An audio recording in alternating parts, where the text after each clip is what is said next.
Are you struggling to achieve a band 7 in IELTS writing?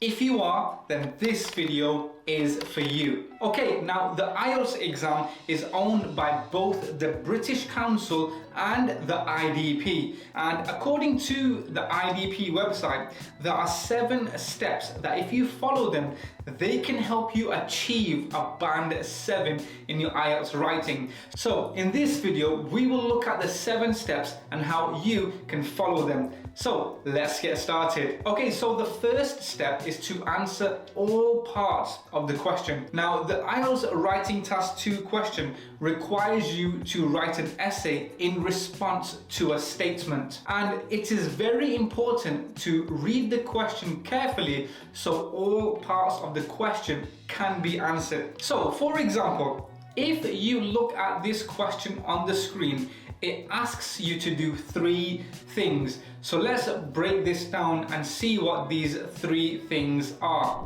Some people believe that school children should not be given homework by their teachers, whereas others argue that homework plays an important role in the education of children. Discuss both views and give your opinion. So the question is asking us to do 3 things. It's asking us to discuss both views.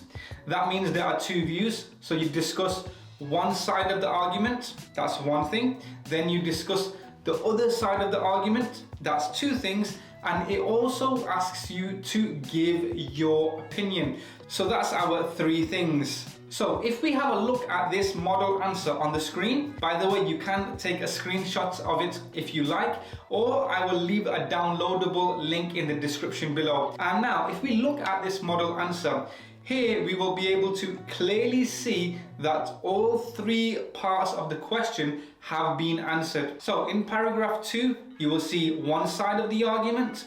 In paragraph 3, you will see the other side of the argument, and in the conclusion, you will see the person's own opinion. So again, screenshot this if you like. And now let's move on to step 2, which is to present a clear position. So for step 2, what we need to do is present a clear position. So what does that mean? So you might be presenting both sides of the argument, which is good. However, when it comes to giving your opinion, you might agree with both sides or disagree with both sides. So what that would show is that you do not have a clear position. So what you should do is, when you discuss both sides of an argument, you need to make it clear which side of the argument you agree with. And this needs to be clear throughout the whole essay. So let's look at an example to see what this actually looks like. So on your screen, you will be able to see 3 different sentences, and all 3 examples show clearly which side of the argument this person agrees with. So sentence 1, however, I strongly believe that students should be given homework. By using the words strongly believe, this person has made it very clear which side of the argument they agree with. Sentence 2, I believe that teachers should not give homework to students. Very simple, very clear, very straightforward. This sentence, again, is very good, and it shows you that you do not need to be too complex in your writing. You can have simple sentences like this. And the final sentence, in my opinion, it is clear that students should not be given homework. So again, these 3 sentences are examples of how to present a clear position. And we should be aiming to write similar sentences to these ones if we want to achieve our band 7 in IELTS writing. Okay, so now the next step that will help you get a band 7 in IELTS writing is structuring your essay. So structuring your essay simply means how to organize your essay. Now, to give a brief overview, the way you should organize your essay is, this is for writing task 2, remember. We should write 4 paragraphs. So paragraph 1, this is the introduction paragraph. Paragraph 2, this is where we talk about one side of the argument, or we can call it body 1. And paragraph 3, this is the opposite side of the argument, or we can call this body 2. And paragraph 4, this is your final paragraph, and this is where you should state your opinion. So again, to summarize, there are 4 paragraphs. You can write 5 if you want to. However, I would strongly suggest that you write 4. And that's because if you follow this structure that I mentioned, it makes it very easy for you to follow. And again, if we look at our model answer, here we can see that this person also has written 4 paragraphs. Okay, so the 4th step to help you get your desired score is using linking words. Now, linking words are basically words that connect one point to the next. They are sometimes called transition words, but whatever they are called, let's look at some examples on the screen. Now, these examples have come directly from the official IDP IELTS website. So remember, the purpose of these words are to connect one point to the next. So let's look at these words, and some of them I might talk about in a little bit more detail. On one hand, we would use this when we are talking about one side of the argument. And then on the other hand, this is where you would introduce the opposite side of the argument. Firstly, very straightforward, is we would use this when we introduce our first point. We have another, however, despite. So despite is just another word for however or but. Whereas, because. Now this word isn't the best word to use, but it is still a linking word and you can still use it. Similarly, finally, nevertheless, and consequently. So we should be aiming to learn at least a few of these words so we can use them in our essays. Now, according to the IDP website, the 5th step is to use a range of vocabulary. So range just means a variety, and vocabulary just means words. So we want to use a variety of words in our essay. Now, there's a few different ways that we can do this. We can use synonyms, we can use collocations, we can use idioms and phrasal verbs, and we can also use words that are classed as higher order vocabulary. Basically, these are words that we don't use every day, but they are not too rare that we might just not even know what they mean. So anyways, let's look at some examples, and we will start with collocations. And collocations are basically words that go together naturally. So for example, heavy rain.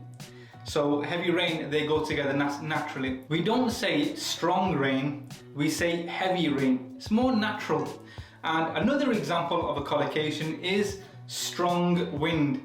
We don't say heavy wind, we say strong wind. Now, I can make a whole course about collocations, so I'll save that for a different time. But for now, let's look at our examples. So we have tourist attraction, alternate ways, rare species, and natural habitat. So again, just by looking at these words, you can tell that these are higher order vocabulary words. And again, they are collocations. Now let's look at some idioms and phrasal verbs. Now, idioms are words that are widely used, but we don't use them literally. They are a figure of speech. So let's look at some examples so this makes more sense to you. So we have to be cared for, close down, make money, chance to see, and looked after. Now, I won't go into any more detail about phrasal verbs or figurative speech or synonyms or anything, because I don't want to change the purpose of this video. I just want to explain what steps you can take to help you get a band 7. But if you do have any questions though, you can send me a message on Instagram or just leave a comment in the comment section below. Now let's look at step 6, and that is to use a range of grammatical structures correctly. Oh, that was hard to say. So the best way to explain this is just to show you an example. So on your screen, you can see a table. Now on the left hand side, you will see some grammatical structures, and on the right hand side, you will see some examples. So here we have articles. Now I won't read this out to you, but I would advise that you take a screenshot of this or save this video so you can come back to this section. Now, although I won't talk about these elements on the screen, another thing that I would like to talk about is using different sentence types. So we want to use a variety of sentence types. So try to use complex sentences and simple sentences, because by using a variety of sentence types, it shows the examiner that you are confident in writing different styles of sentences. And this is what we should be doing when aiming for a band 7 or even higher. Okay, so the 7th step to help you get your desired score is to check your essay thoroughly. Now, this is probably the easiest step to follow. Now, there are 2 ways we can check our answers thoroughly, okay? So we need to proofread our work. So proofreading is where we just go back and read our work, and we're searching for any mistakes that we might have made or any words that we might have missed out. So let's look at the 2 ways on how you can do this. Well, the first option, option 1, is where you write out a paragraph, and when you have finished writing your paragraph, you would go back to the start of that paragraph and just read through it. Look out for any punctuation that you might have missed out on, capital letters in the wrong places, any spelling errors, these sorts of small things, okay? That's option 1, where you write your paragraph and then go back and check it.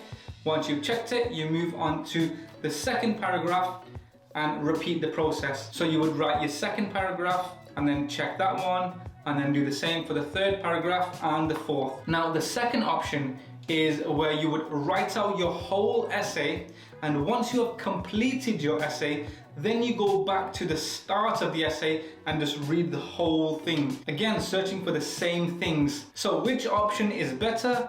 Well, the truth is, it depends on what you like. There is no right or wrong here. Just depends on the person. To make things easier for you, what I've done is I've compiled a checklist of things that you can look out for when proofreading your work. So on your screen, you can see a few things that we can look out for when we are proofreading. Did you answer all parts of the question? Did you use paragraphs? Did you use linking words, punctuation? And are there any spelling errors? And did you use complex sentences? Now, with proofreading, you want to start practice writing out your essays way in advance of your exam. And when you're writing out your essays, you want to get in the habit of proofreading, okay? And the more you do it, the more these things will become natural to you. So you want to get to the point where you're proofreading and you do not need this checklist. You'll automatically know what you're looking out for. Now, and how long should you spend proofreading? Well, we want to aim for around at least 5 minutes just having a read through our work, whether we pick option 1 or option 2. Okay, now that brings us to the end of this video. If you benefited from this, you should definitely check out this video on the screen, and I will see you in the next video. Bye-bye.